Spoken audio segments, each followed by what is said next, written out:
Good morning, I'm Aiden Robinson from North Medford Video Production. I have the privilege of talking to you today with Emily Steinman, an attorney at law, child advocate, Ken Morrow. Morrow, is that how I say it? Yeah, Ken Morrow, that's Ken correct. Morrow. Okay, thank you. Ken Morrow, Lifetime Award winner and contributor to the Ashland Independent Film Festival's Student Launch Pride Award. Mrs. Steinman, thank you for coming to North Medford to share about your journey, what you do as a child advocate, and to tell us about what AIFF is doing for student filmmakers with the Launch Pride Prize. Thank you, Aiden. I'm glad to be here. Thank you very much for being here. So my first question to open it up is just, can you tell us a little about your origins and your journey to becoming an attorney? Sure. So the moment I came out of the womb, Aiden, okay, my parents said I was going to be an attorney because I was screaming when I came out, and I didn't stop screaming for the first 3 years of my life. So I knew from the very beginning, through elementary school, high school, college, law school, I knew that I wanted to be a lawyer. What I didn't know was that I would want to be a lawyer for children, and by children I mean any person who is up to age 18 in the system is considered to be a juvenile, is considered to be a child. I mostly represent young men who are, I'd say probably between 13 and 18 is mostly who I've represented. I've represented girls as well, but I was very drawn to this work in terms of representing young people because I feel strongly that they are the individuals who need me the most. That a child without either strong parental support or even with strong parental support or strong adult support very much needs a strong advocate. And I'm a really strong advocate. That's true. What made you want to be an attorney? Oh, you just answered that. Why would I ask that? I did answer that. I personally would like to be a lawyer. I think it's really fun. I like not necessarily to argue, but to protect people, to figure out what's going on in the minds of people that do things.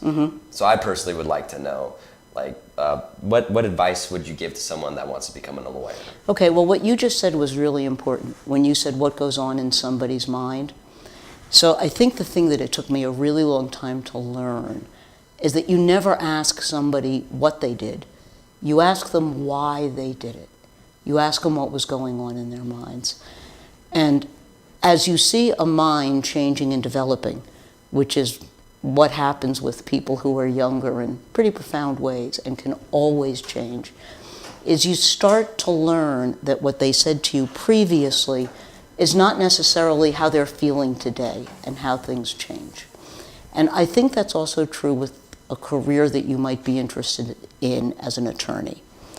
And the reason I'm saying that is because I think getting involved with as many different organizations, events, activities, either in your school or not in your school, that let you meet people who are not like you, that let you get exposed to things that are different from you, will give you more opportunity to understand people's motivations and to learn and to listen to them, and also to give a chance to talk to them and to hear what they've got to say. That is a very sort of practical, globally encompassing life advice. Specifically, classroom law project, being involved in mock trial, being involved in mock court, those types of things can really sort of help you feel like what it's going to be like, and they're fun. And I judge, so they're fun. But really, it's the first thing that I said, is the more you do things like you're doing now, the more you talk to people, the more you hear what they've got to say, the more you're going to understand their motivations. And I think that one of the things that's very frustrating to me, and has always been to me, is that it's very easy for the media, or the way in which the world looks at youth, to demonize them. Do you know what I mean by that when I say it? Okay. So, and the problem with that is that if a young person has done something that's gotten them in trouble with the law, I have to spend a lot of time undoing a perception that has been generated about that person because of stereotyping or because of bias or because of the way in which a person has an emotional reaction to how that person looks. So I'll give you a very good example, Aiden, with you. Okay. When I met you, you made me feel at ease because of how you're dressed and how you look. And then you have your fingernails are painted black, and I got to ask you something about that. And it was a way that I felt that I got to connect with you. Okay. If you were, for example, going in front of a judge today, I would say to you, Aiden, I need for you to clean yourself up and look like it's presentable because you're going in front of a judge. But keep your black fingernails, because they're so much a part of you. And that's what I mean when I said about somebody might just see you like this and form an impression about you, but what our job is, as people who care about each other, is to find out why a person is dressed that way and not just say something awful like, oh, they're a gangbanger because their pants are down, or, oh, they believe a certain way because of how their hair is cut, rather than the chance to really talk to somebody and meet them and understand them. Does this make sense to you, Aiden? That makes complete sense, yes. Good. Okay. Okay. That was a very long answer to what advice? But it was a very good answer. Okay. That's for sure. So whenever I've ever talked to a lawyer, I've always asked him this question because I know a lot from past experiences talking to him, because I know a lot of people that have issues with the law. And something I always ask, is there a specific case that still holds on to you or haunts you to this day that you wish you could either do something different or you just can't forget?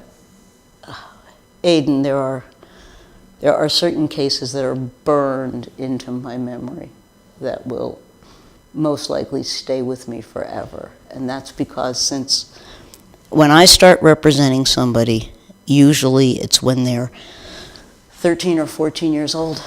So over 4 years of their most important times in their lives, we have a very intense connection. And then they usually leave, either for bitter or for better. Either they're on their way and they've graduated high school and the crime that they're alleged to have committed is something really in the past and things are good for them. And when that happens, there is no better feeling that I've got in my life. So sometimes I'll get from the parents a little notification of graduation, and I'm telling you, I celebrate in the office and I sing the happy song. Okay. There are other times when things don't work out that way, and those are the cases that truly haunt me. Could I have done something different? Could I have convinced the judge not to lock that kid up at that exact moment when maybe a program really would have worked for him? Could I have done something different to maybe convince the parents that perhaps it wasn't the best thing to do to let them have the car that night? Could I have done something different in some way so that the ending outcome was better? And I think that part of the problem with my job, in terms of the exhaustion factor and the vicarious trauma, do you know what I mean by those vicarious trauma? Okay. Is because I carry that around a lot with me, because I'm the person that if you, and this is hypothetical, I'm not saying you're about to do this, but if you had, for some reason that I don't understand and I don't know, committed an absolutely horrible crime, okay, I'm the person you tell about that. I'm the person you talk to. And parents are also the person that they can talk to me about it. So I get a lot of emotions from a lot of people that in order to do my job, I need to absorb like a sponge and then also let it roll off my back like a duck at the same time. And I'm 65 years old. I've been doing this since 1979, okay? So I have a lot of those, of both sponge experiences and water off my back, and it gets very tiring. So the thing that's hard for me to do is to know that many times I couldn't have done anything different, or I couldn't have done anything better, and there are things that are just out of my control, and it's the way life went on. But there are so many cases that I feel that way about. There are cases that turned out, luckily, really, really well. And there are cases that have turned out for me where people went on with their lives and everything is going to be okay for them. And then there's a fairly recent case that I had, for example, where there's a process in juvenile court where you can get a case what's called expunged, where it can be like it was never on your record whatsoever. And I had made this motion to have the judge do that, and the judge didn't do it right while my client was applying to colleges, which sent him into a really great, very deep depression. That's what I mean when I said those kinds of things will stay with me forever.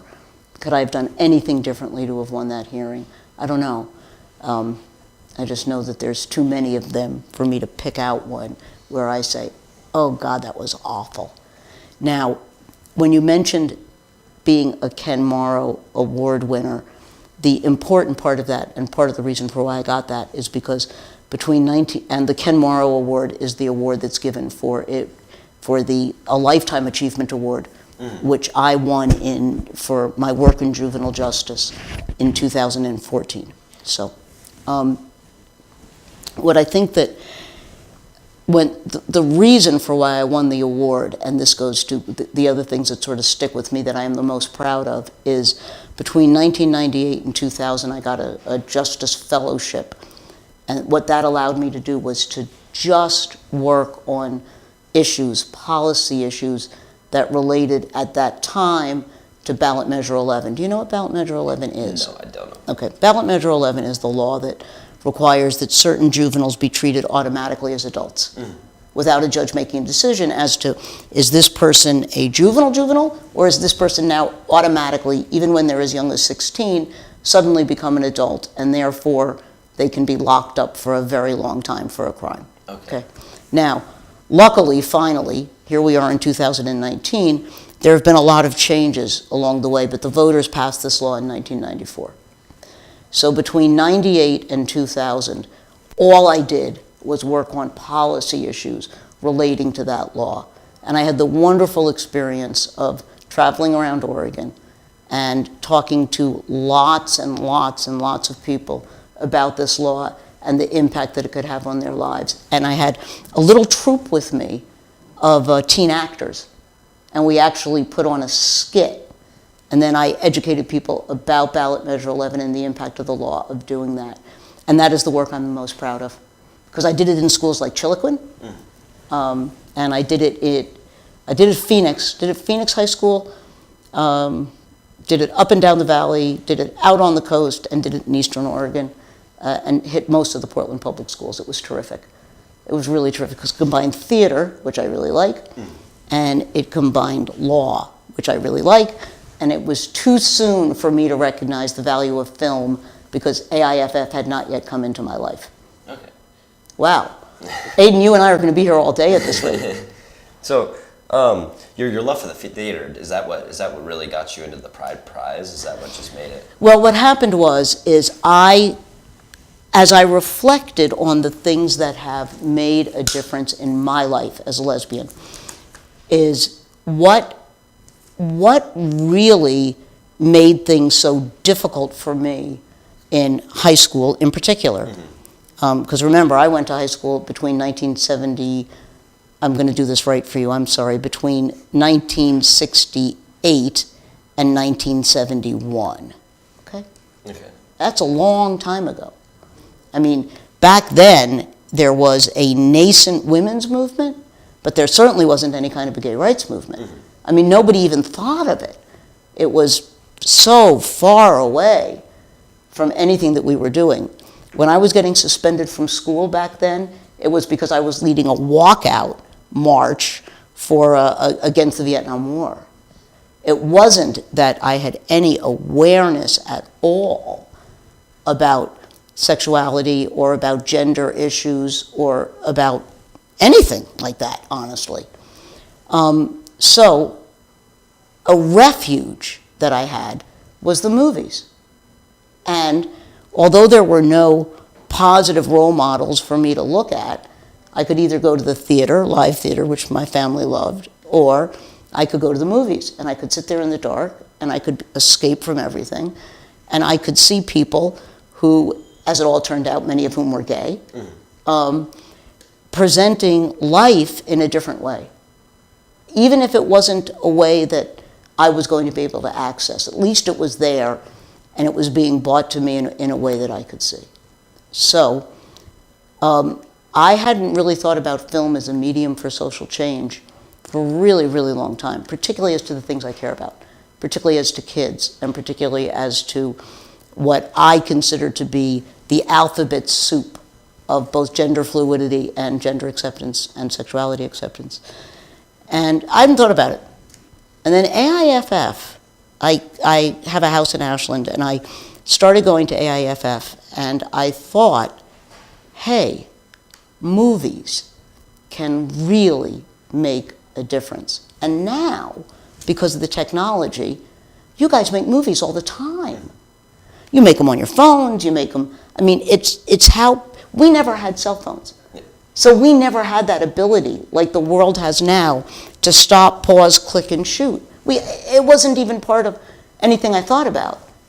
And then I heard about the regular student launch competition, and I thought, what a great thing to do to encourage young people to be able to, perhaps they're in an environment where they can't really be out, or perhaps they're in an environment where if they are out, they're having trouble. And it's an artistic outlet for somebody to express themselves without necessarily needing to shout to the world, I'm a lesbian, I'm queer, I'm bi, I'm trans, I'm this, I'm that, but just, I'm an artist. And I'm making my art, and this is a sexually affirming or a gender affirming piece of art that I've made. And to encourage that, that's why I instituted the Pride Prize as part of the student launch competition, having that as an individual element in it to recognize somebody who's done that type of work. And in the years that the Pride Prize has been given out, there are two particular films that I think of, one of which was done by a girl, I don't remember if she went to South Medford or North Medford. Her name's Anika Frank, and she was a Pride Prize winner for a film that was really so moving. It was about a person and their interaction at school. And then there was another Pride Prize film, I'm blanking on the name of the girl now who submitted it, which was a drawing of a heart and the way in which the heart was impacted. And it was all done with animation. It was wonderful. And that's what I mean. And I just think there's the opportunity for people, young people, to express themselves in a way that perhaps they otherwise wouldn't have. And then if they show that to people and they get positive reinforcement for that film, it's good for us to see it as the world, it's good for kids to see it as the world, and it's good for them to have the opportunity. And that's why I did the Pride Prize. That makes perfect sense. Okay. Broke for a second. Sure. Oh man, you just got like a good 4 questions in one. Okay. I don't believe you've answered this one, but I'd like to know what people could do to assist your work with not just law, but with the prize pride and stuff like in that area. I really appreciate that question also, Aiden, because I think in terms of the work that I do, and I don't view it just as me, okay? One expression that I really learned when I had this national fellowship from doing national work is to recognize that I stand on the shoulders of the people who came before me. So I stand on the shoulders of people who were at Stonewall, for example. I stand on the shoulders of the initial group of filmmakers who we've actually given the prize award to, which is given to the established filmmakers. Some people like Barbara Hammer, who's amongst the first people who ever showed an image, a positive image of aging lesbians on film. I stand on those people's shoulders. And I hope that in the future, there are people who will come and say, and I stand on the shoulders of Emily Simon, because I believe and I am going to make sure that I don't judge somebody because of how they identify sexually or because of how their gender identification is.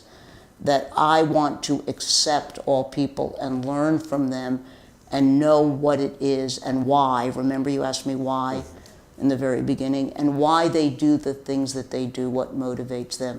Because by knowing those things, Aiden truly believes that he can be a better person. And I think there's ways in which you can do that, Aiden, and your peers can do that every single day by calling people out when somebody says, oh, that's so gay, or you're a faggot, okay, is the response to that and what that could mean to somebody who hears that. It's that type of stuff. It's dealing with somebody who's bullying someone and doing an effective bullying intervention. It's those types of things to make sure that there aren't the fights and there isn't the depression and then the potential suicide, which is higher amongst gay males than it is young adolescent gay males between 13 and 18 than in any other population group. It's making sure that those types of things, that you're not doing something just unintentionally that might support that. That is a huge way of supporting the work that I do. And it's, again, it's a global life lesson, but it's a really good way to do it. GSAs, I think, are very important. And I think what you're doing here with Team Press is absolutely terrific, and I'm really glad to have learned more about it. Because I think what you're doing, you're helping spread the word as to the importance of not just tolerance and not just acceptance, but of wanting to really interact with that person so that you can say, blank is my friend, not just blank's okay. And there's a difference. Yeah. That's a great answer. Okay. I think that's it. I think that is. Simon, it's been an honor to spend time with you. It really has been an honor to spend time with you today. Thank you very much for coming to North Medford to share your story and your advocate, and just here for students in Oregon and just people in Oregon. Thank you so much for your work and for coming again. Thank you very much. You're welcome. My pleasure.